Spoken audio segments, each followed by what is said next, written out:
ఉమ్మడి ఆంధ్రప్రదేశ్లో రాజధాని హైదరాబాద్లో తనకంటూ ప్రత్యేక స్థానం ఉన్న కాంగ్రెస్ రాష్ట్ర విభజన తర్వాత 2014 నుంచి నాటి టీఆర్ఎస్ పార్టీ ప్రపంచనానికి హస్తం డీలా పడింది.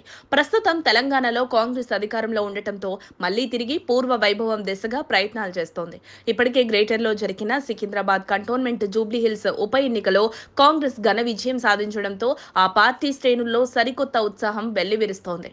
హైదరాబాద్ నగర కాంగ్రెస్లో ఉత్తేజం ఉరకలేస్తోంది. ఇదే ఊపుతో స్థానిక సంస్థల ఎన్నికల్లో గెలుపు తమదే అని సంకేతాలనిస్తోంది. మరోవైపు హైదరాబాద్ పై గట్టి పట్టు బిగిస్తోంది. ఎంఐఎం పార్టీతో దోస్తీ కట్టడం, పాత బస్తీ మినహా మిగిలిన ప్రాంతాల్లో బలం పెంచుకునేందుకు కాంగ్రెస్ తీవ్ర ప్రయత్నాలు చేస్తోంది. ఇప్పటికే ఇతర పార్టీల నుంచి నాయకుల చేరికలను ప్రోత్సహిస్తోంది. గత జీహెచ్ఎంసీ ఎన్నికల్లో 150 డివిజన్లలో కాంగ్రెస్ కేవలం రెండింటిలో మాత్రమే గెలిచింది. ఇక నాటి అధికార టీఆర్ఎస్ 56 డివిజన్లను కైవసం చేసుకుని బలపడింది. కారుకు ఎంఐఎం మద్దతు లభించడంతో బీఆర్ఎస్ కు మేయర్ పీఠం దక్కింది. గద్వాల విజయలక్ష్మి నగర మేయర్ గా ఎన్నికయ్యారు. 2023 చివరిలో జరిగిన అసెంబ్లీ ఎన్నికల్లో అఖండ మెజారిటీతో 64 సీట్లలో గెలిచి కాంగ్రెస్ ప్రభుత్వం ఏర్పాటు కావడంతో జీహెచ్ఎంసీ పాలకవర్గం ఒక్కసారిగా తలకిందులైంది. ఇక కేసీఆర్ తీరు నచ్చక సీఎం రేవంత్ ఆహ్వానం మేరకు మేయర్ విజయలక్ష్మి సహా ఆమెతో పాటు 13 మంది కార్పొరేటర్లు బీఆర్ఎస్ కు గుడ్ బై అధికార పార్టీ కాంగ్రెస్ లో చేరారు.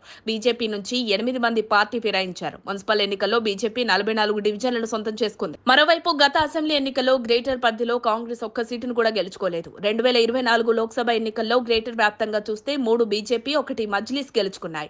కాంగ్రెస్ కు ఎటువంటి ప్రాతినిధ్యం దక్కలేదు. దీంతో స్థానిక సంస్థల ఎన్నికల ఫలితాల తర్వాత బీజేపీ, బీఆర్ఎస్ నేతలను హస్తంగుట్టికి ఆహ్వానించనున్నట్లు సమాచారం. ఇప్పటికే 2 పార్టీల నుండి సదరు నేతలు కాంగ్రెస్ తో టచ్ లో ఉన్నట్లు వార్తలు కూడా వస్తున్నాయి. ఇప్పుడు తాజాగా హరీష్ ని ఈటెల బీజేపీలోకి చేర్చే ప్లాన్ ఉన్నట్లు ప్రచారం జరుగుతోంది.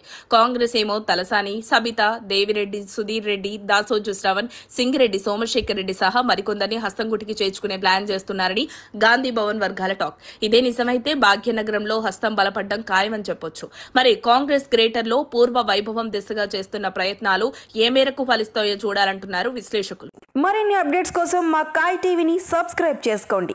మా వీడియో కనుక మీకు నచ్చినట్లయితే లైక్ చేయండి, షేర్ చేయండి. మీ విలువైన అభిప్రాయాలను కామెంట్ బాక్స్లో తెలియజేయండి.